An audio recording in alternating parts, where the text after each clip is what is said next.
అందరికీ నమస్కారం. మీ ఆయుర్వేద డాక్టర్ చిట్టిపొట్ల మధుసూదన శర్మని. మనం ఈ వీడియోలో మోషన్ ఫ్రీగా అయ్యేందుకు గులాబీ పూల వైద్యం అనేటువంటి చక్కటి అంశాన్ని గురించి తెలుసుకోబోతున్నాం. ఈ రోజుల్లో చిన్నపిల్లల నుంచి పెద్దల వరకు ఈ మోషన్ ప్రాబ్లం అంటే వాళ్ళకి మోషన్ ఫ్రీగా అయ్యేటువంటి పరిస్థితి ఏర్పడుతుంది. మోషన్ ఫ్రీగా అయ్యేటువంటి పరిస్థితి ఉండదన్నమాట. కొంతమందికి రోజు 2-3 సార్లు మోషన్ అవుతుంటుంది, కానీ ఫ్రీగా కాదు. కొంతమందికి 2-3 రోజులకు ఒకసారి మోషన్ అవుతుంటుంది, వాళ్ళకి ఫ్రీ కాదు.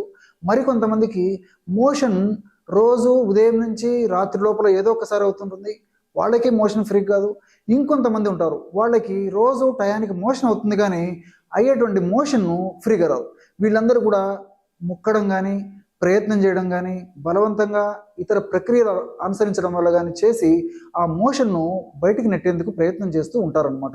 మరి ఈ మోషన్ ఫ్రీగా కాకపోవడం వల్ల అనేక రకాలైనటువంటి సమస్యలు కలుగుతాయి.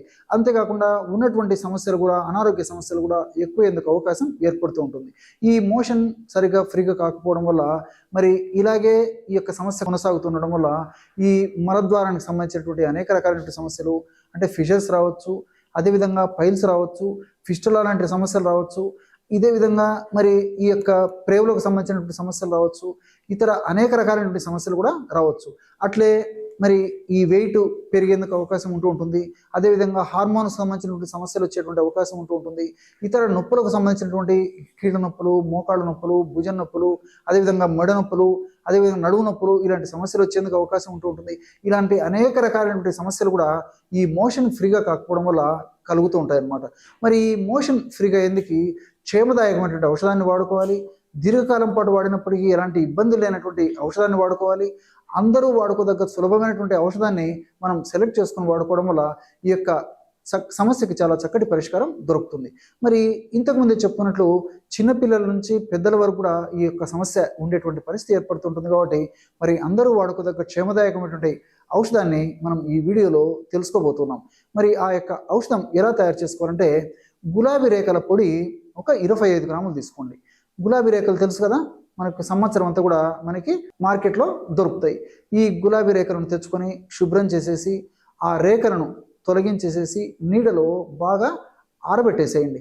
నీడలో బాగా ఎండిపోయిన తర్వాత వాటిని పొడిలాగా అంటే మిక్సీలో వేసుకొని కానీ లేకపోతే ఒక రోట్లో వేసుకొని దంచేసేసి పౌడర్ లాగా తయారు చేసుకోండి అనమాట.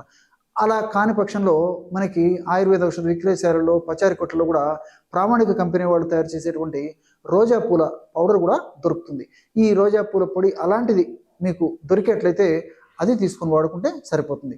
కానీ వీలైనంత వరకు మీరు స్వయంగా తయారు చేసుకుని వాడుకుంటేనే చాలా చక్కటి ఫలితాలు త్వరగా శీఘ్రంగా కలిగేదానికి అవకాశం ఉంటూ ఉంటుందన్నమాట.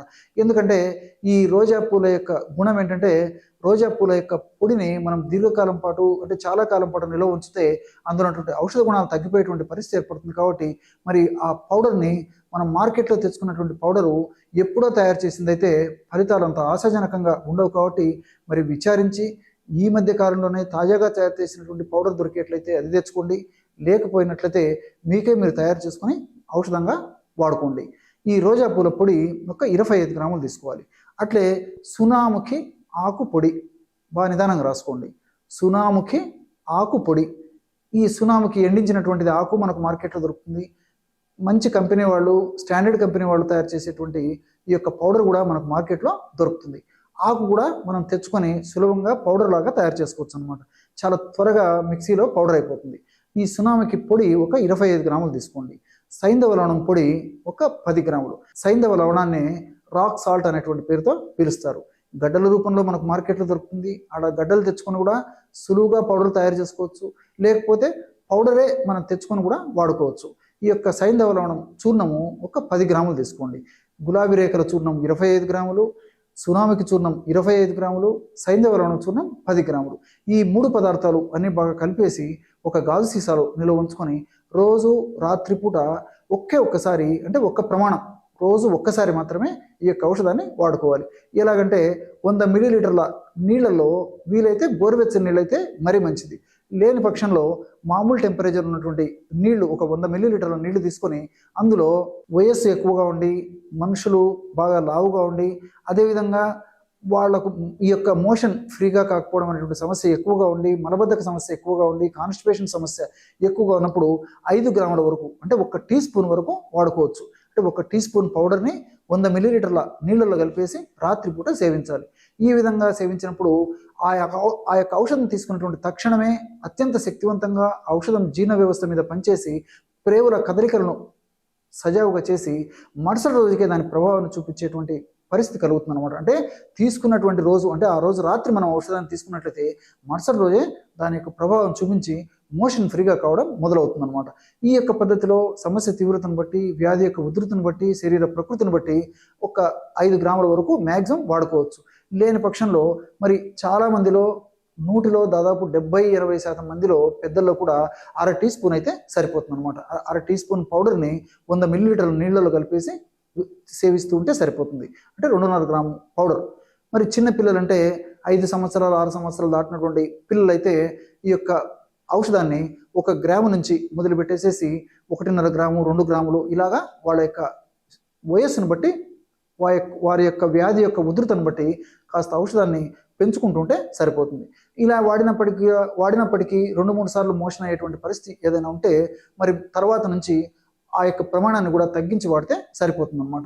ఈ విధంగా వాడుకోవడం వల్ల చాలా అద్భుతమైనటువంటి ఫలితాలు కలుగుతాయి. మరి ఈ యొక్క ఔషధాన్ని వాడుకుంటూ కొన్ని జాగ్రత్తలు కూడా తీసుకోవాలి. అంటే రోజు టయానికి ఆహారం తీసుకుంటూ ఉండాలి, సమయానికి విశ్రాంతి తీసుకుంటూ ఉండాలి. అట్లే తీసుకునేటువంటి ఆహారంలో junk food, fast food, bakery foods, ice creams, cool drinks ఇలాంటివి మ్యాక్సిమం అవాయిడ్ చేయాలి. ఎప్పుడో ఒకసారి పర్వాలేదు, కానీ మరి ఎంత అవాయిడ్ చేయగలిగితే అంత మంచిది. పీచు ఉన్నటువంటి ఆహార పదార్థాలు అంటే ఫైబర్ ఉన్నటువంటి ఆహార పదార్థాలు, ముఖ్యంగా పళ్ళు, కాయగూరలు, కూరగాయలు ఇలాంటివి తీసుకోవాలి. అట్లే వీలైనంత వరకు రాత్రిపూట సాధ్యమైనంత వరకు పెందలాడే రాత్రిపూట డిన్నర్ ముగించడానికి ప్రయత్నం చేయాలి. అట్లే రోజు ఒక ఎక్సర్సైజ్, వాకింగ్ కానీ, జాగింగ్ కానీ, రన్నింగ్ కానీ, స్కిప్పింగ్ కానీ, స్విమ్మింగ్ కానీ ఇలాంటి ఏదో ఒక ఎక్సర్సైజ్ చేయడం కూడా అలవాటు చేసుకోవాలి. ఇలాంటి చిన్న చిన్న జాగ్రత్తలు తీసుకుంటూ నేను చెప్పినటువంటి పద్ధతిలో ఈ యొక్క ఔషధాన్ని కొన్నాళ్ళ పాటు వాడి ఆపేసినప్పటికీ ఈ యొక్క ఔషధ ప్రభావం సదా మన దేహంలో ఉంటూ, సదా మనల్ని కాపాడుతూ, సదా ఆరోగ్యంగా ఉంచేందుకు ఉపయోగపడమే కాకుండా మనం తీసుకునేటువంటి జాగ్రత్తలు కూడా మనకి మోషన్ ఫ్రీగా అయ్యేందుకు ఉపయోగపడమే కాకుండా ఈ మోషన్ ఫ్రీగా కాకపోవడం వల్ల కలిగేటువంటి అనేక రకాలైనటువంటి ఉపద్రవాలను కూడా రాకుండా ఆపేందుకు కూడా మనం తీసుకునేటువంటి జాగ్రత్తలు కాపాడుతాయి.